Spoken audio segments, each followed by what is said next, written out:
Hello, people of the internet. My name's Isaiah. And my name is Matt.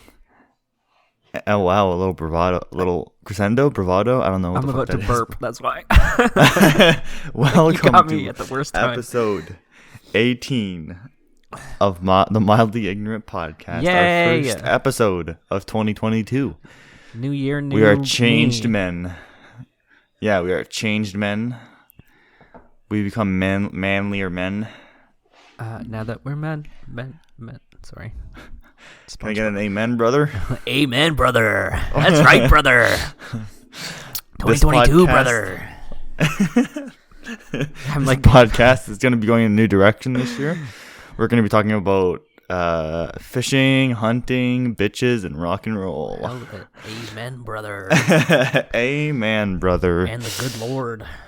The good Lord. I'm go like, along with the I'm rock trying and for roll. biker, but I feel like I'm just coming off as pirate. Your accent is coming off pirate, yeah.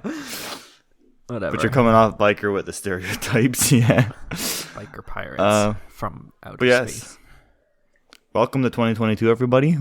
Another year went by, and we are now in 2022. Things have not changed. Here in Canada, we are going into another lockdown. Woo! That's what we got for Christmas, right? Yeah, Jesus. I mean, I don't want to get into it, but I'm just like, on one hand, it's like, yay, we got to have our fucking little Christmas and New Year celebrations. Actually, we didn't, but that's something else. But then now it's like, but our COVID cases are higher than they've literally ever been. So like, why did we wait so long? Yeah. Well, you know what they say. New Year, same COVID. Yeah, it's just like I always say. But yeah, I guess it kind of screws everyone that has their New Year's resolutions, right? You know, all those people that's hit the gym for like a single week and then drop out, you know? Yeah. They're not even going to have the opportunity to do that. Yeah, they're not even... Gyms are closed now. Yeah. So, lots of people aren't going to be able to do their New Year's resolutions this year. Not that many people do them to begin with, but... I mean, like, has anybody, like, resoluted to do anything in the last 2 years other than just survive? Let's be real. Zaya?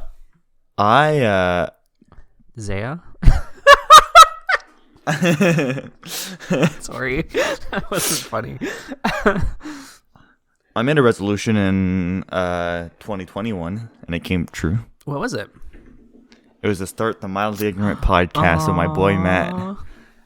And 9 months later, all the way in September, we finally started. A baby. 9 months. It took 9 months of planning for this podcast. Just kidding. It took like 2 days. One day for me to ask Matt, and the next day we started recording. Yeah. That's good. Speaking of resolutions, did you, like, for real? I feel like I already know the answer, but I'm going to ask you anyways. I feel obliged to ask. Did you have any resolutions for this year? I mean, I feel like to have resolutions, you'd have to commit to something, and you just don't commit to anything. What do you mean? I extra commit, Matt. I know. I'm the one who doesn't commit. Yeah, exactly. Shut the fuck up. Do I have any New Year's resolutions? I don't think I have any. I feel like you'd know by now. We're like a week into New Year's. No, I'm the kind of person that, like, I don't have any New Year's resolutions, but when I decide to do something, I'll do it, right? Yeah, you're constantly like, setting goals super for committed. yourself. Yeah. So, I don't know. I It comes and admire goes, that, I guess. Yeah. Right now, I guess the only New Year's resolution I have is to make the Mildly Ignorant podcast as good as possible and make it as big as possible. Yeah, we really want to grow this year. We really want to. We gotta get that big growth this year. Ooh, big growth. The test trial is over. You know, 2021 was our test trial. We only had like 3 months of the year to do it. No, what? Our testicles are gonna get so big, brother. But yeah, that was a little test trial, 3-month test trial. Now it's time to focus, hyper focus, and pump this big boy into the biggest thing possible. That's right, brother. Hell yeah, brother. Amen. That's pretty much. Well, yeah, I don't really have any New Year's resolutions, to be honest. What about you, Matt? I mean, I kind of won, and I'm kind of actually sticking to it, which is surprising beyond me. I've started a little bit of a tummy workout, like just once a day, like 20 minutes, just to... I honestly, I don't understand how or why I'm doing this, because like something healthy for the betterment of myself. Is this what like a coping mechanism should be? It's a healthy habit. A healthy habit. I don't know what that is anymore. I never heard of such a thing, Matt. What is that? Explain it. I don't know. I don't know. No, I've started doing a little workout every day. And yeah, I know you got a little yoga mat, a little exercise mat. Yeah. I feel like I spent money, so I have to like at least get my money's worth out of it. Yeah, that's like my only like motivator of the gym is the fact that I pay for it, you know? Yeah. Do you go to the gym? Pay for it? Have you started? Yeah. What? You never told me. Yeah, basically that's my only motivation is the fact that I pay, you know? Yeah. You pay, so you gotta do it. Yeah. Have you used it for any other purposes, Matt? Like what? Going on your knees. I mean, I know it can be hard on your knees sometimes. I don't need a mat for that. No, I think resolutions are dumb, like for the most part. Yeah, resolutions are dumb. I mean, you're using some arbitrary point in the year just to... I mean, you can't... I mean, I guess you can't... I guess you're talking to the wrong person, like, to try and have an opposite argument, because, like, I just commit to something and I do it, right? Yeah. So I just find it weird that people can't just commit to things at other points in the year and do them. Like, why do it in the New Year's? Well, I think, like... I mean, I agree with you. Like, hey, it's Tuesday. Why not just change your life, right? Mm-hmm. I don't know. There's this, like, idea... OCD. Having to start it in the new year kind of thing. Yeah. I feel like people are like more inclined to be like, I can make a change at the beginning of the year. And they don't. Well, they don't stick to it. Some do. Some do. True, some don't. Majority don't. I'm starting to feel like... No, I'm starting to feel like that's like a thing. That's like a thing of the past now. Like, what? I don't know. I don't hear people talk about New Year's resolutions as much anymore. Yeah. I think it's starting to not be a thing that people really do. Like I said, I mean, the only thing people have done for the last 2 years is just like survive, make do. Yeah, it's probably because of the pandemic, to be honest. Yeah. New Year's resolutions, origin. I want to see where this comes from. Oh, yeah, that's a good idea. The origin of making New Year's resolutions rests with the Babylonians, who reportedly made promises to the gods in hopes they'd earn good favor in their coming year. They often resolved to get out of debt. Okay, that makes sense. That's fucking whack. There's no way we, like, inherited it, but, like, took it from them. Like, I don't believe that. I feel like it just stopped at one point and we started doing it again. We're white people. Are you really that surprised? Basically. I'm not even saying, like, we stole it. I bet you we just didn't, like, it just, like, arbitrarily, like, people started doing it, like, again, some other time in history. It totally makes sense that it started as, like a semi-religious Oh, wait, never mind. thing. Never mind. Also, Rome did it. White people. Never mind. Ancient Rome, Julius Caesar tinkered with the calendar and established January 1st as the beginning of the new year. Blah, blah, blah, blah, blah. And then the Romans offered sacrifices for their resolutions in the coming year. See, that makes a lot more sense. And then early Christians, the first day of the new year became the traditional occasion for thinking about one's past mistakes and resolving to do and be better in the future. There's nothing quite motivating like religious guilt, am I right? Yeah, in 1740, some clergy guy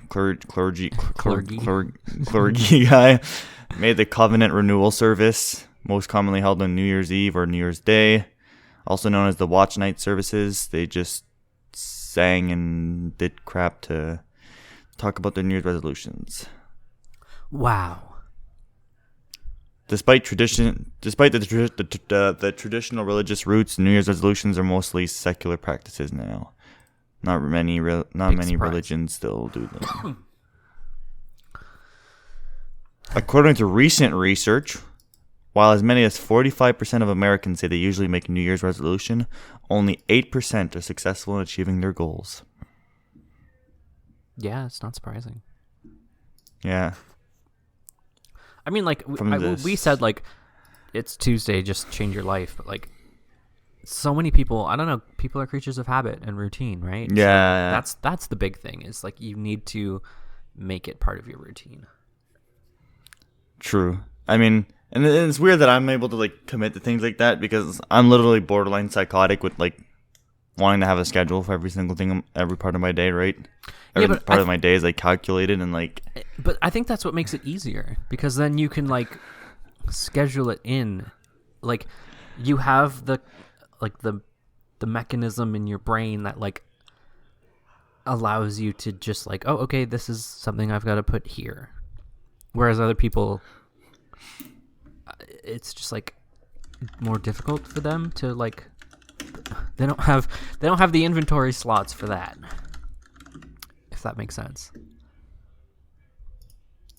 I have a big ass frontal lobe, basically, is what you're saying. The big ass frontal lobe. Like there's big a comma. ass, big ass, and comma, frontal lobe. Exactly. Yeah, I got big brain on Mega Mind over here. Monkey brain. Monkeys have big brains? No. They have peanut-sized brains. No, I'm kidding, dude. Monkeys are smart. I like monkeys. Monkey.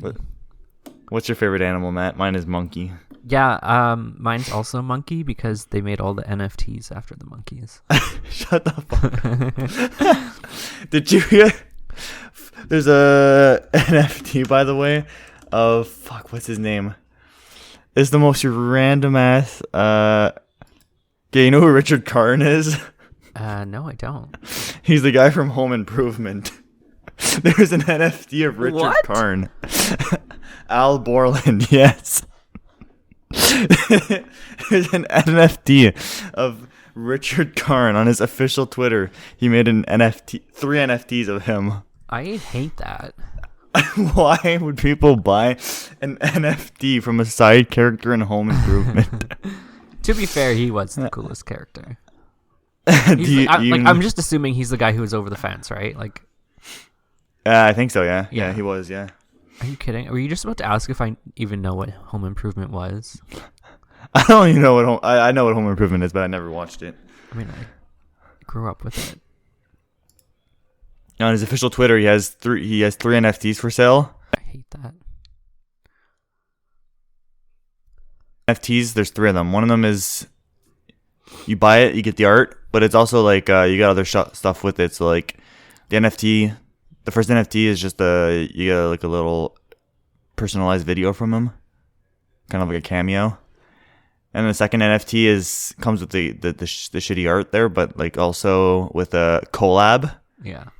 So you'll do any collab you want. So you can do a Let's Play gameplay and commentary on YouTube with this guy. You can do a little Twitch stream. A little, I'm guessing porn isn't off the table either. Any kind of collab.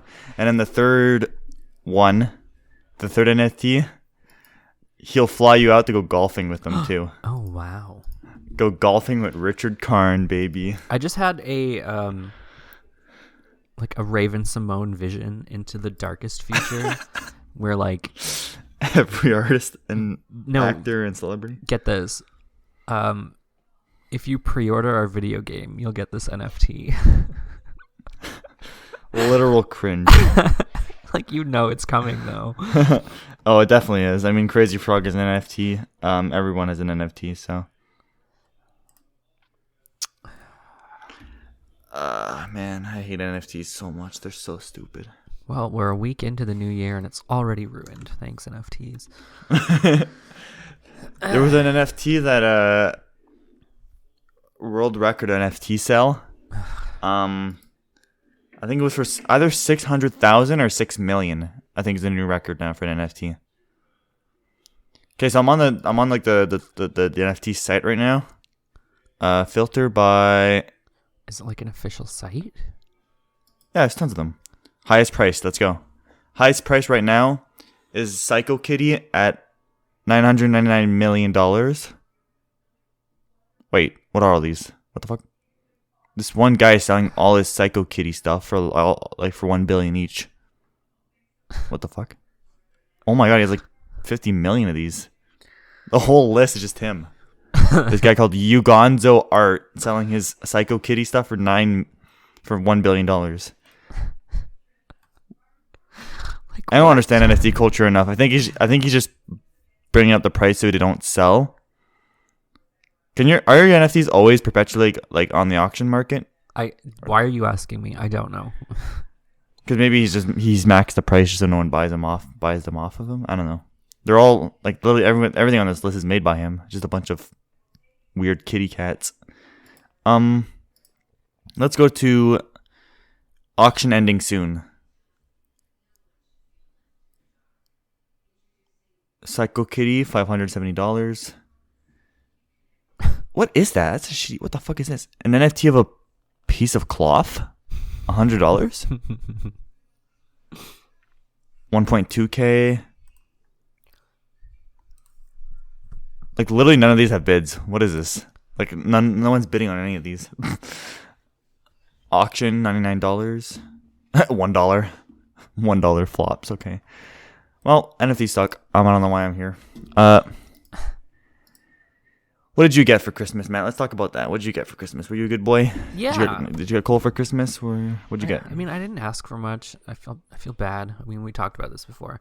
I got a sweater, a couple gift cards. Satisfied in the amount that I got in gift cards. Ooh. More candles. Anyone who knows me knows that I'm a slut for those like big 3-wick candles. So good. Yeah, candles. What kind of candles, Matt? What scent? I got winter. Winter was the scent. Did you get any of whatever the fuck her name's candles are? What? Oh, the vagina candles? The vagina candles. No, yeah. No. I didn't ask for vagina candles for Christmas. Gwyneth Paltrow, that's what I was thinking of. Yeah. Goop or Voop or whatever. Didn't she make one of some other crap? Yeah, some other crap. Goop. What's Goop? It's actually called Goop. I didn't even know that was called that. No, I know. Where's her candles? I want to go over her candles. Travel, wellness. Is it under wellness? Detox? The Goop podcast? Sexual health. What's she selling in the sexual health section? Oh, it's just articles. Never mind. I love how, like, when you're famous, you can just do whatever you want. I can't find her candles. Hold on. Candles. I'll look in the search bar. Did she remove them? Probably. I found some, but they're not her. Oh wait, I saw a candle with like a vagina like design on it. Hold on, that must be it. Perfect night sleep intensive skin treatment. Oh, never mind. That's not it. But it looks like a vagina on the fucking packaging. Anyways, so that's all you got for Christmas, Matty boy? Yeah, I didn't ask for much. Some chocolate, the usual. What about you? I got some gift cards. Yeah. Gift cards. I got like not a car wash, but like I guess it's a car wash, but also like the inside. It's like you bring it to a company and they do the whole thing for you. Oh, cool. It was it's like a gift card, but like you just call them and you give them a number and they'll book you in basically for free. Yeah. It's already prepaid, I guess. A spa treatment for your car. Yeah, basically. Hell yeah, brother. Got to keep my car in tip-top shape, brother. I mean, your car just like always smells immaculate anyways. I don't know. Well, that's because there's an air freshener in there, Matt. Yeah, but like you're just a very clean person.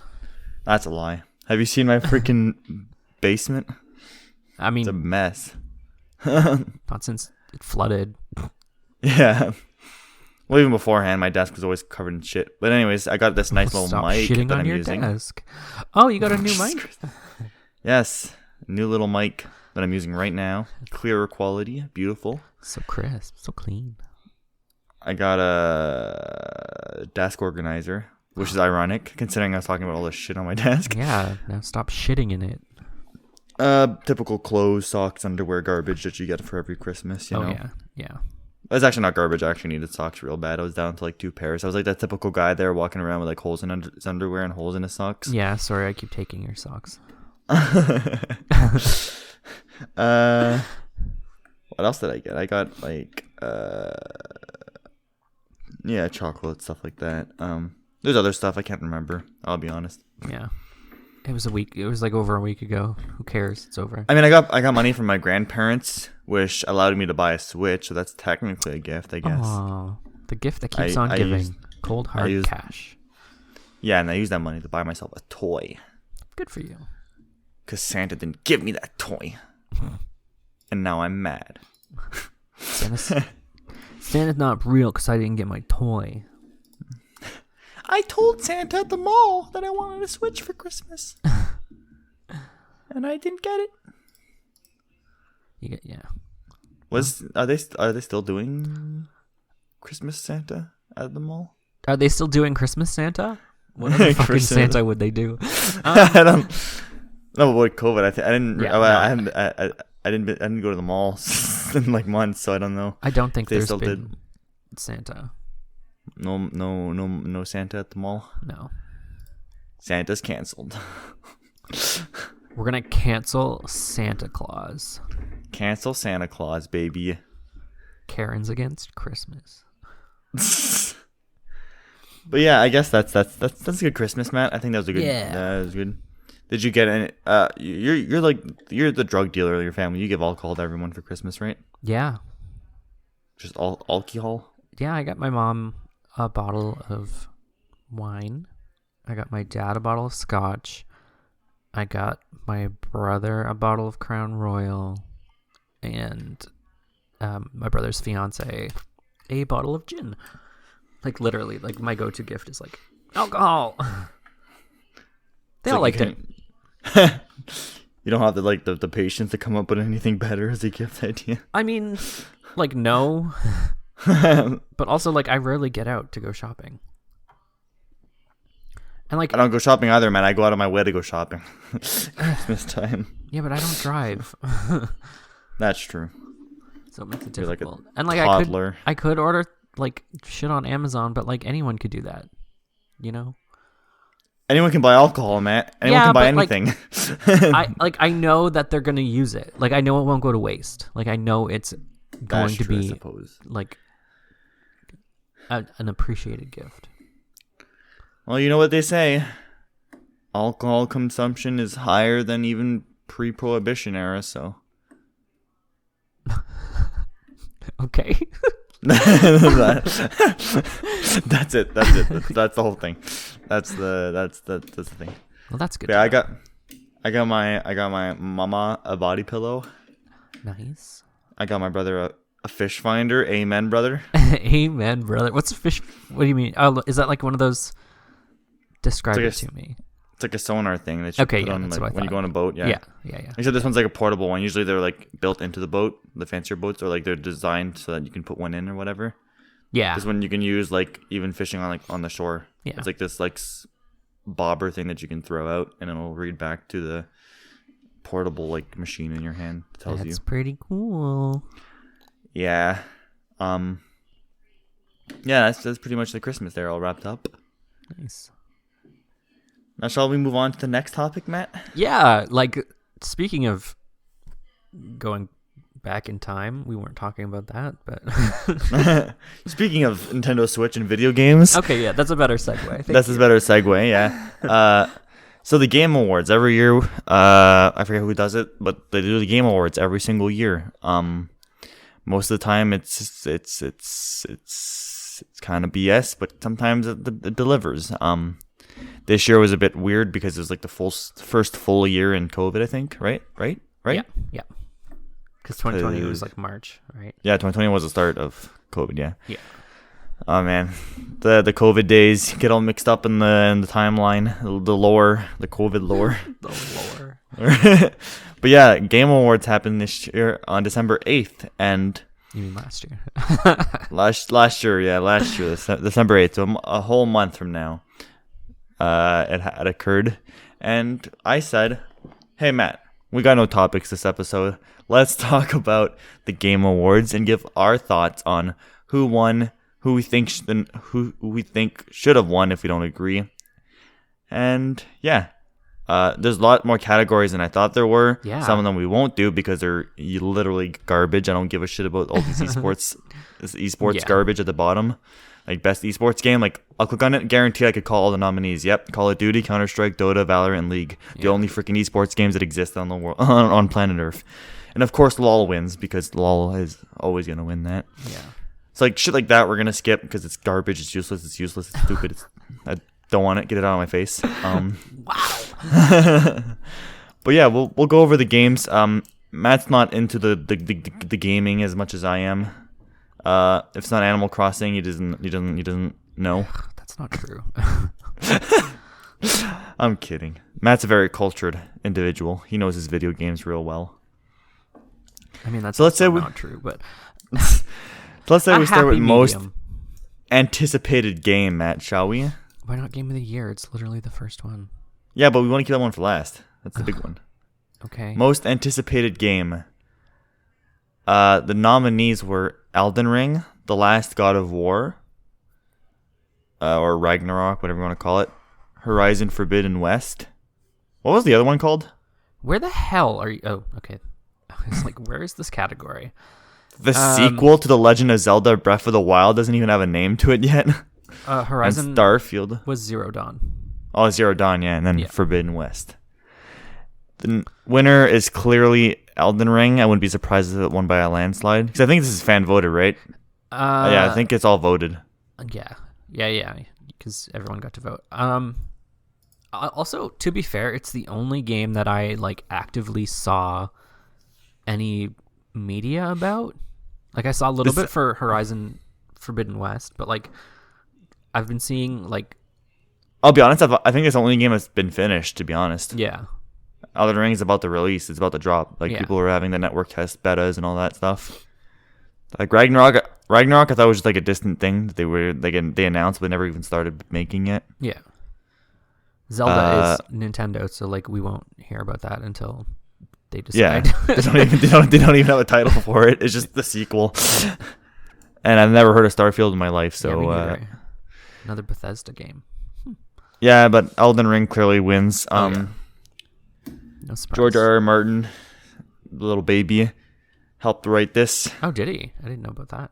You didn't know that? That's the whole point. The selling point of this was that George R.R. Martin was the writer for this. And by writer, I'm pretty sure they just mean like he had like characters from some story that he never published because he doesn't write books anymore, and he just still gave those characters the freaking From Software. Yeah. And they're like, just say I wrote the story. But yeah, I saw like gameplay from it, like the network testing, and it's literally just carbon copies of Dark Souls, but that's all the From Software games are. They're just the same engine, same everything. Just people eat that shit up though because it's Dark Souls. Yeah. Are you a big Dark Souls guy, Matt? We talked about this before, right? Because we talked about Sloppy. I never played Dark Souls. I never played Dark Souls. The lore of Bloodborne just seemed more interesting, but like more like semi-Victorian era-esque as opposed to like medieval Gothic, if that makes sense. Yeah. Yeah. It's not like I don't like the style of game. Like I wanted to play Sekiro or whatever the fuck it's called. Yeah. That one looked cool, and I also wanted to play. I know it's not made by From Software, but like Ghost of Tsushima, similar style game. Mm-hmm. Yeah, I wanted to play, but I don't know. Never got the chance to play them. Yeah, me neither. Let's do best debut indie next, Matt. Because Matt's big into the indie games, huh? Yeah, you're big into the indie games. I mean, they don't release half finished garbage like most AAA titles now, so they're probably better than AAA games. I don't know any of these freaking nominees. I'm surprised. I thought I would know. Oh, actually, no, I know Valheim, but that's it. Same. The other ones are Artful Escape, The Forgotten City, Kenna, Bridge of Spirits, who won, and Sable. And Valheim. Yeah, Valheim. Yeah, Valheim was the only one I knew from this, so I guess I can't say much. I'm pretty sure Kenna won a couple awards when it came to indie games. What even is it about? Let me look it up. Kenna Bridge of Spirits. It's on the PlayStation? That would be why. Yeah, I feel like any indie game that manages to make it to a console isn't really indie anymore. I don't know. But you think all indie games should be PC? Well, usually means they have the money. They have the infrastructure to get it on PlayStation or an Xbox. Well, I mean, I think like if an indie game goes cross-platform, then it's not really an indie game anymore. But like if it's an exclusive, it can still be an indie game. Yeah, never mind. True. If it is exclusive, it is exclusive, I guess. Yeah. PlayStation 4, PlayStation 5, and Microsoft Windows. What is it even about? Action adventure video. Oh wait, I think I've seen gameplay of this. Yeah, I think I've seen gameplay of this. People were saying it was pretty fun. I think I think I've seen gameplay of this, like a small 5-minute video. Yeah. It rings a bell, but I can't say much about it. I don't know any about this. Fuck this category. Content creator of the year, do not care. Best multiplayer. Let's go see that one now. Best multiplayer. Back 4 Blood, baby. We're playing that right now. Yeah. And Matt and I are having a splendid time. Rage quitting. Rage quitting. All right, so the nominees were Back 4 Blood, Knockout City, It Takes Two, Monster Hunter Rise, New World, and again Valheim. I keep forgetting that Monster Hunter is a multiplayer series. Cause it's like the whole point of it. No, I know, but my roommate, when I had moved out, he would just play it by himself for hours on end. So I was like, "You're crazy." I'm not surprised that It Takes Two won. Oh yeah, it Takes Two won everything it was in. Apparently, it's really good. Yeah, apparently it's freaking really really fun. I want to play it. Is it even on PC? Yeah, I'm pretty sure. Because it's one of those games where you have to play. Yeah. 2 players. It's like that Prison Escape game that I played years ago. Is it on Steam? It is. It's 50% off actually on Steam right now. We should get it, and then that's what we should do a gameplay and commentary of. Oh, and only one of us has to buy it because you get the friends pass and then you send it to someone else. Yeah, but that's only for my brother's fiance's brother was telling me about it, about how you could get it, you could buy the whole game and have access to all of it, or you could get the friend pass, but your friend would only have access to half the game. What the fuck? It's a weird thing. We'll have to read into it then, I guess. So if we wanted to play the whole thing, we'd both have to get the full game. Because there's 2 separate characters, right? And they each have their own. Mm-hmm. Mm-hmm. Oh wow, it was from the same creators that made A Way Out, the Prison Escape game. Well, there you go. Yeah, The Way Out was pretty fun. Yeah, that'd be a game that I would be down to play. I've heard just good things from it. Yeah. Apparently, it's really really good. So. It won Best Multiplayer. It reminds me of a PlayStation 2 game for some reason. It reminds me of very PlayStation 2 era. It looks like never mind. What were you gonna say? I don't know. Yeah, you don't know. But yeah, Back 4 Blood. Sorry, you didn't get first place. I mean, does it deserve it? Really? No. not what It Takes Two, I guess. It Takes Two apparently is beautiful, 10 out of 10. To be fair, perfection. So I feel like It Takes Two being designed as literally just 2 people, as opposed to Back 4 Blood being 4 people, or Monster Hunter Rise being a party of people. It's literally it's the fact that it's just 2 people is very. I don't know. It was kind of designed to win this category, I feel. Yeah, okay. Yeah, that makes sense. I think Back 4 Blood, just the fact that it was the unofficial sequel to Left 4 Dead is what carried it, basically. Yeah. Which is funny that they called it Back 4 Blood and not some pun on the number 3. But I don't think you can come up with a pun for the number 3, so they just skipped the 4. True. Just like Windows. Yeah. Do you want to... Oh, amen, brother. Best sports/racing game? Hell yeah, brother. F1 2021, FIFA 22, Forza Horizon 5, Hot Wheels Unleashed, and Riders Republic. Amen, brother. I'm not surprised in the slightest Forza Horizon 5 won. Oh, yeah. I mean, the Forza games are good. That's the only thing I hear is just people talking about those games. Yeah. I don't hear about anything else. Can we talk about how sports games are the biggest ripoff in the market anyways? Oh, yeah, totally. It's just the carbon copy game over and over again, and they don't change anything. They pump that shit out year after year after year, just with new not even new characters. Well, I guess new characters, but like new people like that join the real teams. I just in find real it's life. so weird that like it's a video game based on sports. Like, just go outside, play soccer yourself. Like, play basketball. Like, you can do that. Like for racing games, I understand because like you can't just get into like a fucking racing car and like zoom around the track or whatever. But like, you can play soccer. Yeah, I don't know. It's a big scam, and it's not like I'm gonna buy a sports game anyways. But I made it my pledge not to buy a sports game ever again, even though I never bought one, just because of their piece of shit company that decided to put ads in their full $79 game. They did that in NBA, so EA can eat my ass on that. EA is like the pioneer when it comes to like fucking over the player, though. Like, let's be real.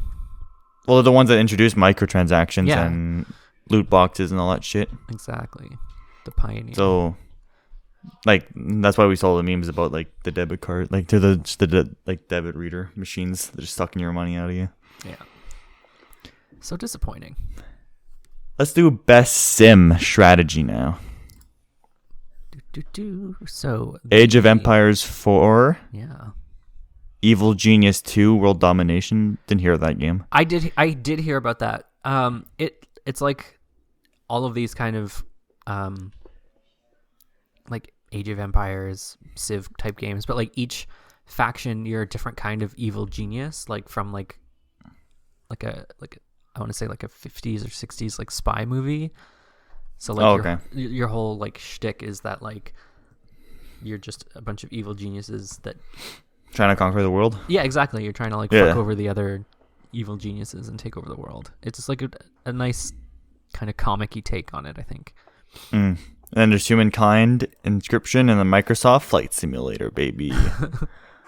Which, as a pilot, I'm kind of cheesed that I didn't win because it's pretty cool. But anyways, see, I don't know not Sims, but strategy games like this, like Age of Empires, Humankind, stuff like that. Like, mobile games put a bad taste in my mouth for these kind of games.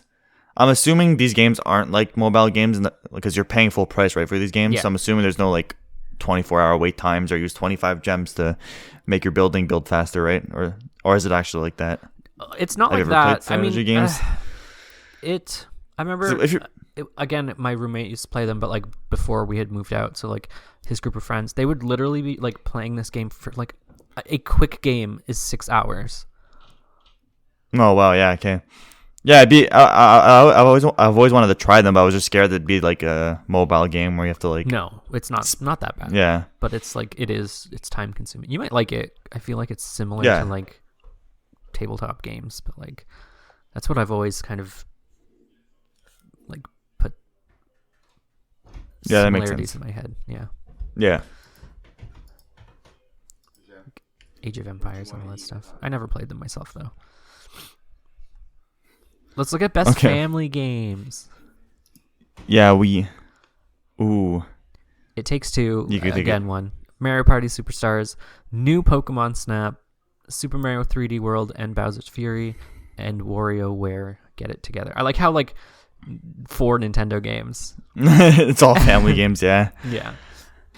It Takes Two wins, obviously, landslide. Yeah. I think literally Mario Party would be the only second close one. I think. Yeah. What? Because WarioWare, I'm surprised that even came out this year. That came out like at the beginning of the year, right? Yeah, I don't even remember. And then Bowser's Fury, wasn't that like a big like weird thing that people were like? It's like it came out like it's literally like DLC. It's a like single level, right? But you have to pay for the whole game. Like you pay for Super Mario 3D World. Oh, really? Because Super Mario 3D World came out on the Wii U, and then so you have to buy it again now on the Nintendo Switch. Yeah, to get Bowser's Fury. Like you couldn't just get Bowser's Fury. Oh, okay, that's maybe what I was thinking about, because I saw a video they were making fun of it, how he was playing Bowser's Fury and there's just a single level and he beat it. And he's like, "What the fuck? I paid $70 for this." Yeah, yeah. He's okay. The game. I think it was technically a remaster, but going from the Wii U to the Switch, how upgraded could it be? Yeah.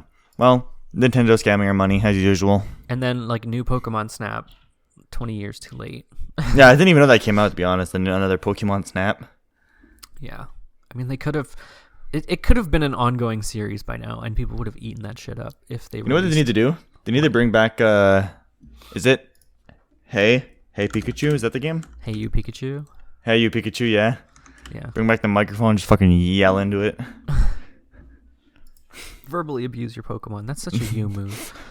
You can literally call Pikachu a slur and he's gonna go do what he wants, what the game has programmed it to do. No. You just have to yell whatever into the microphone. It was so it was such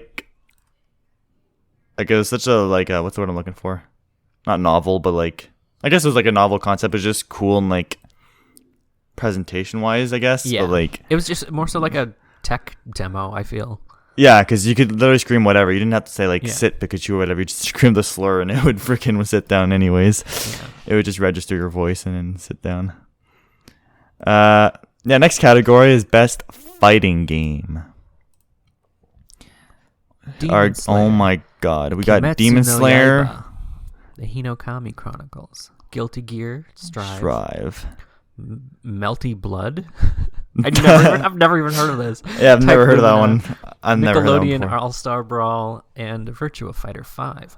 What happened to that game? That game died. Nickelodeon All-Star Brawl? What happened to that? That came out and yeah, it was garbage. It was busted a weekend and then everyone just dropped it. I'm not surprised Guilty Gear Strive won. All I hear is good things about the game. I've watched gameplay of it. Games. Yeah. Yeah, I don't care about them either. I've watched gameplay for it, and it looked boring. It looked very just meh. But it's surprisingly high on Twitch. Lots of people watch people play it. There's been tournaments of it. Well, that's just it. Fighting. It's caught on for some reason. I don't know why. Fighting games just get people going. I don't know. I don't feel, but get them all rowdy. Get them all rowdy and cheery. Yeah, I guess not much to say about this fighting category. Here's Matt's forte. Best games. Role-playing. Matt loves his role-playing games. We've got Cyberpunk 2077, Monster Hunter Rise, Scarlet Nexus. I'm not going to pronounce that name because Shin Megami Tensei 5. And Tales of Arise. Don't know any of these games. 2 of them are Bandai Namco, which is not surprising. Okay, I actually played one of these games, and you have to guess which one. There's no way it's Cyberpunk. That's too mainstream for you. Monster Hunter Rise, didn't know it existed 2 minutes ago, so not that. Fuck. Is it Scarlet Nexus? Yeah. Yeah, buddy. I know Matt real well. It's very anime, but the premise was actually pretty good. Behind Scarlet Nexus. It's totally up my alley. Basically, you play as a weeb? Yeah. No, you play as this.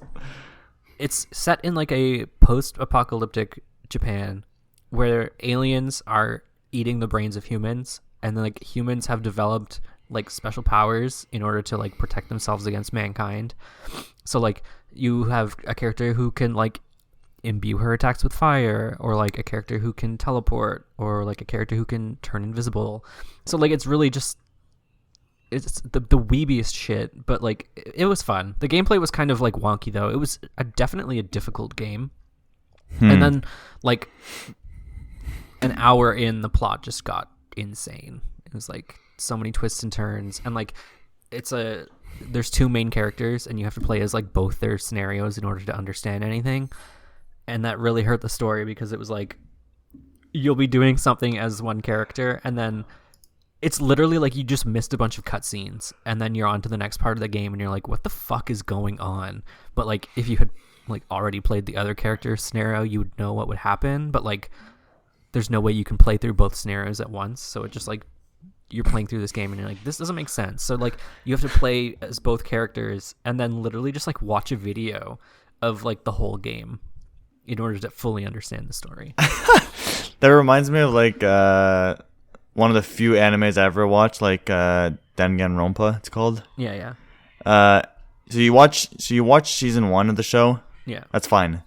Then you're supposed to play the game that they made on PSP, because this is an older anime.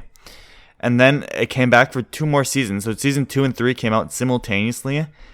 And to watch them, you had to watch them in a very specific order. So you had to watch like season 2 episode 1, then season 3 episode 1. Yeah. And then 2, 3 of season 2, and then 2, 3, 4 of season 3. And like you had to alternate back and forth. Yeah. And somewhere in there you had to stop and then play the second game that came out before going back to this the other season. It was such a convoluted garbage mess. Yeah. But I liked it still. It was fine. But yeah, I don't know any of these games. I'm glad your guilty pleasure. Well, your guilty pleasure didn't win, so I'm sorry, Matt. Okay, it was actually funny because you didn't even tell me about this. It's your guilty pleasure. You're trying to hide it from me, Matt. It was somebody that like I would be playing Final Fantasy with when I was doing a certain grind of like doing 100, like winning 100 PvP matches. That like there's 4 different PvP modes and it alternates every day, and like. So I would just literally sit for like 12 hours doing like PvP on like once every 4 days. And I would do it with the same people because like in order to win, you want to like pair with people who know what they're doing, right? Because PvP is not competitive in any sense in Final Fantasy, and like you get a good experience for doing it. So like everybody just does it. They don't care if they win or lose. They're there for the experience points, and then they just like leave after. So yeah. I got kind of like, I don't want to say close to this person, but like it was just like, hey, back to the grind, let's go, like let's party up and like let's wait and do PvP all day. And like she was the one who was telling me about Scarlet Nexus, and then like I ended up getting it, and then I don't even think she bought the game. And then I played through like half of it, and I was like, this is too much. So I just like stopped. Maybe one day I'll go back to it, but like I installed it for more room on my computer. So I didn't even finish it. Let's go to Best Action Adventure now. We have Marvel's Guardians of the Galaxy, Metroid Dread, Psychonauts 2, Ratchet & Clank Rift Apart, and Resident Evil Village. The fact that Metroid Dread won this is surprising. A literal like insult. You think? I saw gameplay of Metroid Dread, and it looks the most garbage game I've ever seen in my life. Like I was watching, like I even watched a YouTuber like a review of it. And he was joking the whole time about how it was piss terrible. Like they've waited years for this, and it was god awful game. Well, like okay, to be fair, Metroid Dread was not what was supposed to be the next like mainline Metroid game. Like Metroid Dread was originally a side scroller for the handheld, so like whether it would have been probably the DS at the time.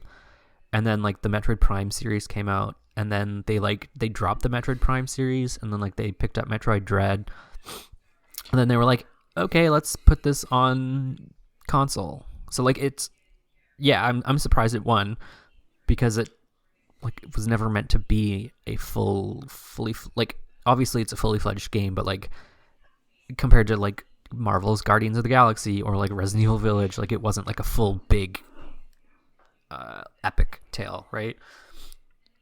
Are you done defending your company now, Matt? I'm not defending Nintendo. I'm just saying that like Nintendo? I also find it weird that like it won, but like I find it funny. I'll be honest. I find it funny it's even a contender, because it wasn't supposed to be a game like that. I'll be honest. This is more an adventure category, because there is a best action category, so I'll consider this adventure more than action. I would definitely give this to like Ratchet & Clank or Psychonauts 2. Bro, did you see Resident Evil Village? I've played it. And you didn't think it deserved to win? I would put it in action category more than actually, I don't know. I'd say it's more adventure. Yeah. With elements of action. If we consider it adventure, it wins for sure. But Ratchet & Clank was like Ratchet & Clank was like one of the first games to show like the true power of like the next gen consoles. How there was no loading screens. Like it would, the game would transition between gameplay and like cutscene like very smoothly, like instantaneously. Like it was nuts. And that's why it deserves to win Best Action Adventure. Well, no, among other things, obviously it probably has the best graphics of all the games here. And that's the story was to win Best Action Shut the Adventure. fuck up. Okay, no, next category. Fuck this. Next category. Fucking, we're done here. No, you can like a game for those reasons, but like why it won that category. Also, don't forget it's all fan voted, right? So yeah. So did we look at Best Indie already? No, we did Best Indie debut, which is different somehow. But yeah, Best Action Game. We have Back 4 Blood, Chivalry 2. I knew that game came out. And everyone was gaslighting me, saying I was lying. I loved the first one. I wanted to play the second one. It's probably dead by now. Came out in April. Chivalry 2 player count. Yeah, it was 100 players. Fuck. The game's dead. God damn it. I wanted to play it. I loved the first one. Have you ever played the first one? No. What kind of game is it? It's like it's an online action game, but like it's similar to like COD, except there's no guns. It's all swords and stuff like that. So yeah, you just use swords to kill your opponents. Basically, there's a team deathmatch, capture the flag, stuff like that. That definitely sounds like something I would not be into. It was really fun because it was like the whole parrying system and like sword fighting system. It was really, really well done. Baby, with that sword fight, just come over. Shut the fuck up. Deathloop, Far Cry 6. Thank God that piece of shit didn't win. And Returnal, the one game I do not know about. I saw it won a couple categories, and I looked at a trailer. It's like a roguelike game where you're this like explorer and you end up on this planet and like you inevitably die and then you wake up and you land on this planet again. So like each loop of your like life is you exploring this planet, and like each time the planet changes. It looks really good. It looked stunning. It was like a third person over the shoulder view. I couldn't tell you much more than that based on the first trailer that I watched, but sounds like it feels like it's in the same vein as what's the game? That freaking Mailman in Space game. What's the name of that game called again? Dead Space? No. With Norman Reedus in it. Oh, Death from that Stranding? Death Stranding, yeah. No, because that was a Kojima mess. Yeah, Kojima fucking. This was like game. It looked kind of like, I don't want to say it looked like Destiny, but like not just like every space game is Destiny, but like I don't know. Okay, Matt. Controversial question. Are you a Kojima enjoyer? A Kojima game enjoyer? I got like no, but gotta remember he made all the Metal Gear, he made all the Silent Hill as well. Okay, no, but I am a slut for Metal Gear. I'll say that. No, but literally all the games, that's like 90% of his games are Metal Gear. Yeah, but like I don't care about Death Stranding. I didn't care about Police Knots. I didn't care. Wait, I'm hallucinating. What the fuck? That's the only like where all his like super story in-depth games. I thought he was known for that. Wait, Death Stranding's like the only game he made that was like super story. I mean, Metal Gear Solid. Who am I thinking of? Who's the guy that made the robot games? What's that cyborg one called again? Oh, he was the French guy. What's that show? What's the Heavy Rain? Heavy Rain's another one that guy made. Who made Heavy Rain? Fuck, Heavy Rain. Oh, I can't type. Not Heavy Rain. Kojima. Oh, David Cage. That's who I was thinking of. David Cage is the one that made like all the super like intense like story games like Detroit Become Human, Beyond Two Souls. Oh, okay, that makes Heavy Rain. Sense. Yeah. Like all those super like 90% cutscene. Yeah. Story intense games. Like how would you even describe those? Like you were just like playing a movie, basically. Basically, yeah. Well, Kojima made that in freaking Death Stranding, man. Yeah. Those cutscenes, man, are like 30 minutes long. Oh, it's nuts. Metal Gear Solid 4, and this is still my favorite like fun fact to this day. Metal Gear Solid 4 is 9 hours of cutscenes. Yeah, I heard about that actually. I heard about that. Yeah. So, like and the game's like how long? Like 10 hours, 12 hours, something like that? Yeah, an average playthrough is probably like 8 to 12 hours. Yeah. I went to get like the impossible achievement, which is like beat the hardest difficulty in under 5 hours with no alerts and no kills. Yeah. I managed to do it, but like I just think it's funny that like beat the game in under 5 hours when there's 9 hours of cutscenes. You just skip the cutscenes, yeah. Yeah, well, obviously, but like it was definitely a challenge, and I probably the game that I'm most proud of. Like, I didn't even 100% it because there's like you have to do multiple runs of that game because like there's an achievement for like getting over 100 alerts, and then like, and you can't do that in the same run when you get 0 alerts, right?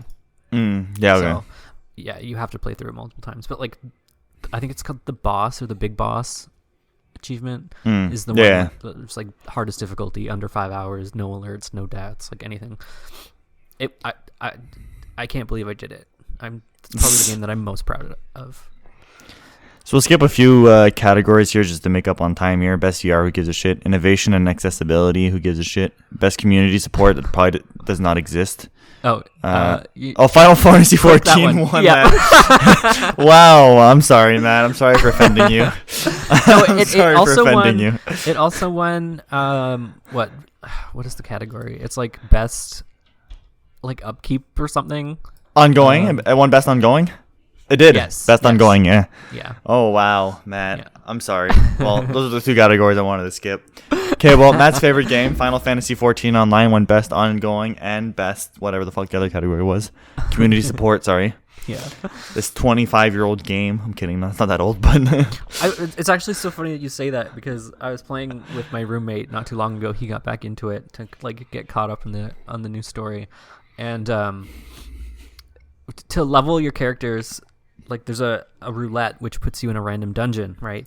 And if like your character, like say the first dungeon unlocks level 15, so if you're only level 15 and you queue for the leveling roulette, you're just gonna get that one dungeon.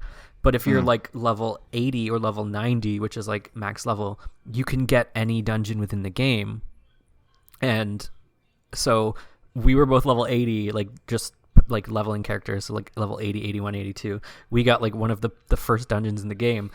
And I was tanking, and my former roommate was healing, and he was like, "Pull everything," and I was like, "Are you sure?" He's like, "Yeah, pull literally the whole like, grab every enemy in the dungeon and have them attack you at the same time, so we can just like get through this quicker. I'll heal you." And I was like, "Okay." So I was like running through. We were on voice call, and I was screaming because I had like probably 30 enemies on me, and like at level like 15.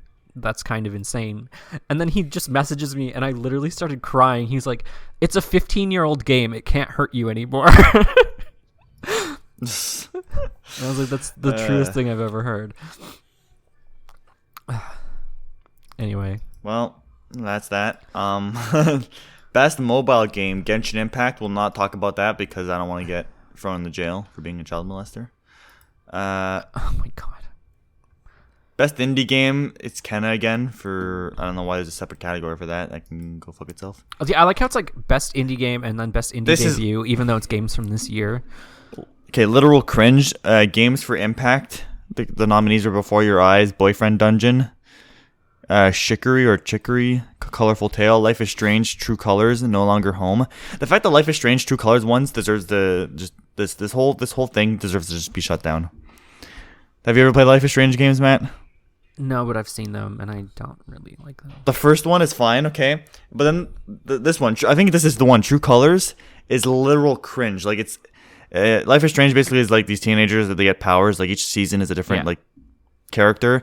The first season was pretty cool. She had a pretty cool power. I forget what it was, but it was pretty cool. Now they started going super, like, woke and stuff like that. And, like, this season, I think this is the season. Her power is that she can see people's emotions. Straight out of like some TikTok empath bullshit. Like they straight up decided to rip that off TikTok and make a freaking game out of it and consider it a power. Like it was the cringiest stuff in the world. Like she could see emotions. Didn't like the first game, if you like made the right choice or the wrong choice, depending on who you ask, she like destroys the town or something. Yeah, I think so. Yeah, but this one is literally she can see emotions. I think it's only some emotions too, like whether the person is sad or happy. I think it's not even the full range of emotions. It's just like the basic ones. I relate with that. Are you an empath? Yeah. Woo! But yeah, that's cringe. I don't want to talk about that anymore. Best performance. I don't care. I don't know voice actors. Wait, no. Click that one. Best performance. Yeah. Lady Dimitrescu won Resident Evil Village. Damn right she did. Damn, baby. 2 people from Deathloop. The main character was like in every category this year. Yeah, well, like, did it win anything? No, I didn't win anything. I still want to play it. Yeah. I still want to play it. It seems like a cool game, but I just haven't had time to play it yet. Yeah. Best audio design. Deathloop again, Forza Horizon 5, they won. Ratchet & Clank, Resident Evil, and Returnal. I mean, it's Forza probably just won because they had music in it. Yeah, like none of the games this year seemed very audio intensive. Yeah, I'm surprised they didn't put like what was that game that I loved? I loved it. I had it on my computer. I played it. It's an indie game. It got huge. Everhood. That's a really fun game. I'm surprised it's not in the audio design. I never had even heard of it. Shut the fuck up. There was one game under Best Indie that I just wanted to say that like I actually played, and it's one of my favorite games of all time, and that's Death's Door. Oh, well, for me it's Everhood. But yeah, Everhood is like what's that game that the Sands people Prince of Persia? No, not Sans, like SANS, the character Sans.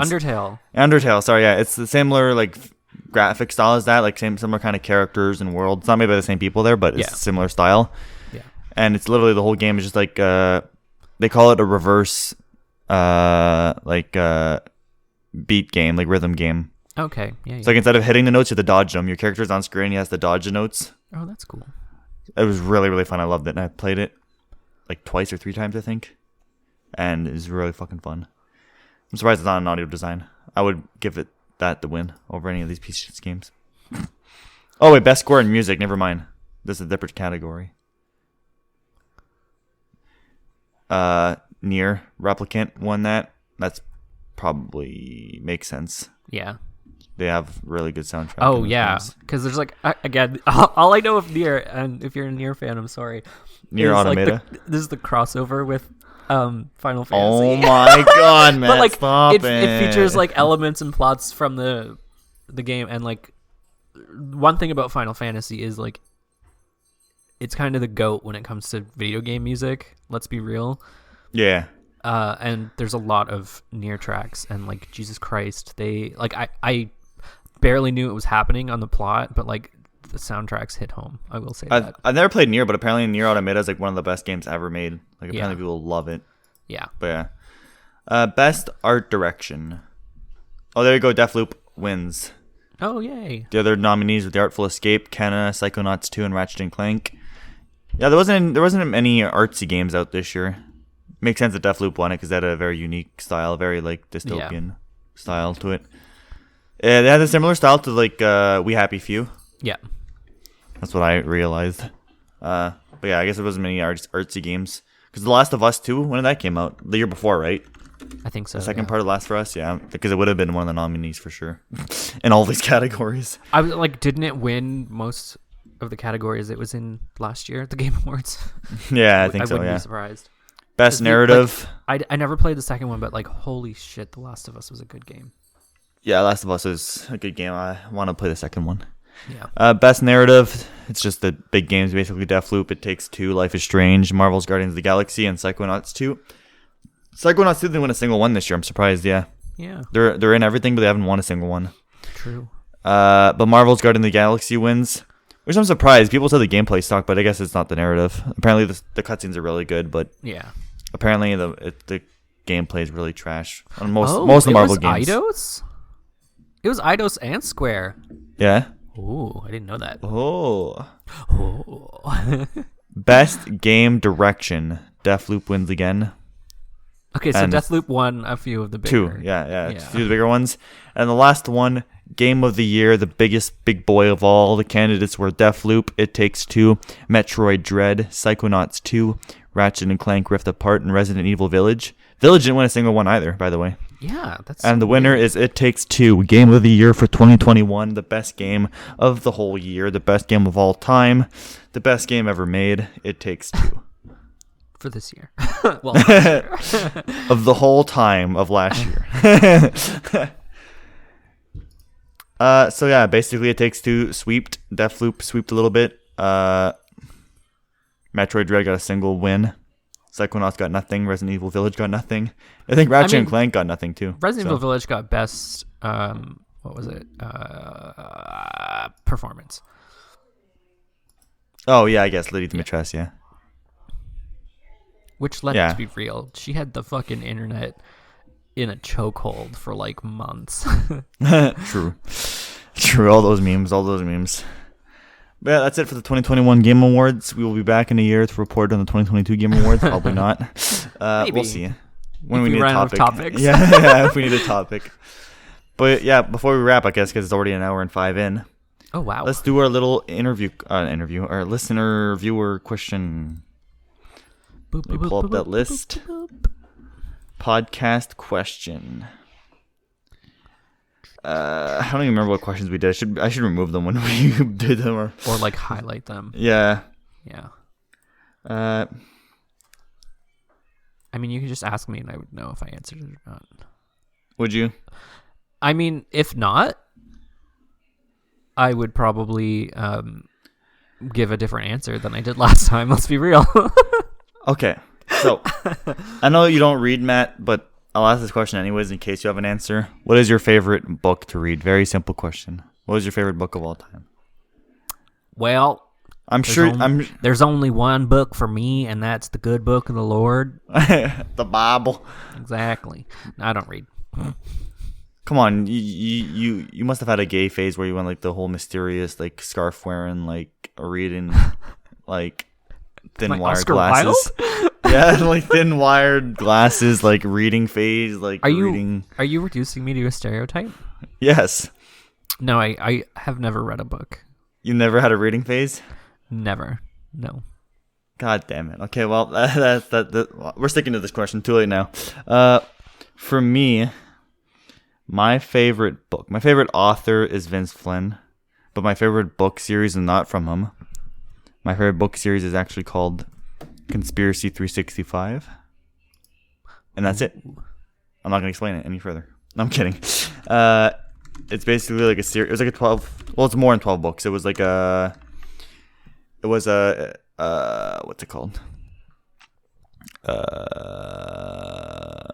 It was 14 books in total, like the main series, but each like the first 12 books were each like 1 month of the year. So like the first book was January, the second one was called February, the third one was March, so on and so forth. And the whole series, and it even got a TV show in Australia. It was like an Australian series, an Australian book. But anyways, the whole point was that he had like there's like this teenager and he had like a year to live, or he had to like to solve this riddle, or else he would die in a year. I don't remember all the details, but yeah, it was like my favorite series to read. Cool. When did you read it? When I was like 12. Oh, okay. It came out in 2012, so I was buying them as they came out. Oh, that's cool. That's always fun. Yeah, so I read them all, and then it ends in December, obviously, but then the next 2 books are called Revenge and Malice, which is like, it keeps the story going a little bit. Yeah. And then they made like another series that I didn't read. I don't think you can get them in Canada, to be honest. I could never find them. They're called Conspiracy 365 Black Ops. They made like 6 books of that. And it's basically like he joins the military after the military hires him, and then he does like 6 random, like there's just 6 random books, just random like missions he did, and I never read them, but don't interest me that much. But anyways, fair enough. The author was clearly just going on that grind because they're milking it dry. Yeah, that's it. That's all. Wow. Yeah, that's my book. Should we wrap it here, Matt? Yeah, I mean, I kind of feel guilty because like I straight up just don't read. I'm surprised you didn't have like a reading phase, Matt. You strike me as the person that have a reading phase. Nope. I would probably be a more balanced and better off individual if I did. But I don't know. You don't even do audiobooks or anything like that? Nope. Okay, well, I guess it's time to wrap here then. Matt's got nothing to say on this. Well, thank you for listening to this episode of the Mildly Ignorant podcast. Hopefully you enjoyed our review of the Game Awards. A little late, but I mean, hey, new year, new us. Yeah. Always already behind schedule. Yeah, thank you for listening. Again, for those who haven't done so already, you can ask your questions on Spotify, on YouTube comments, or on social media. Ask away. We will put them on the list, and you will get your question answered eventually. And if you haven't done so already, follow us on Twitter, Instagram, and Facebook. And you can find us on all major podcast platforms. Jesus Christ. Wow. Should that be okay? Anchor, Google Podcasts, Apple Podcasts, Breaker, Stitcher, Radiocast, Radio Friendly. We're now on Reason.fm, I think it's called. Yeah, Reason.fm. Yeah. And we are also on a new one. We decided to add a new one to our repertoire. We are on Podcast Republic now. Ooh. So our list keeps getting bigger and bigger. We are on lots and lots of podcast platforms. You can find us. You have no excuse. But yeah. We'll find you. Or you'll find us. 1 or 2. That'd be more likely. Yeah. And we're so excited for you to join us for the rest of the year here at the Mildly Ignorant podcast. You got 52 weeks of us, or 52 episodes of us. 51 left to go now with this one. Yeah. But yeah, thank you for listening, and we will see you all next week. Bye-bye, Bye. everybody.